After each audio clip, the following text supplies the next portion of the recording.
Çdo kush që kandidon politikisht beson se do të fitojë. Sigurisht fitore mund të vi me tentativë e parë, dyta ose tretë, kjo do të jetë në dorë të qytetarëve.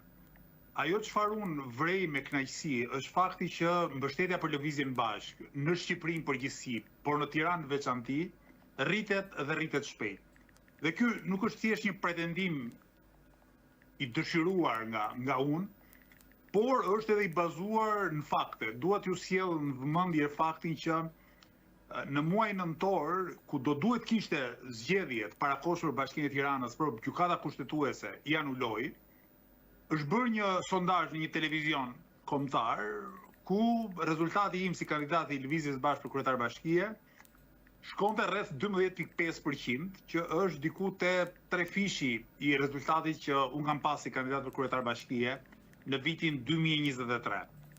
Kështu që besoj që ekzistojnë mundësitë që rezultati im dhe i Lëvizjes Bashkë si për kryetar bashkie ashtu dhe për Këshillin Bashkiak të jetë mbreslënës.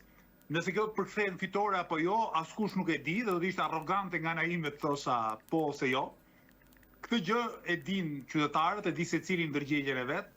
Dhe detyra ime dhe aktivistëve të Lëvizjes Bashkë është që ne të bëjmë maksimumin për të sqaruar pozicionet, idetë tona politike, programin ton dhe për t'u dhënë më shumë besim, kuraj dhe shpresë politike qytetarëve.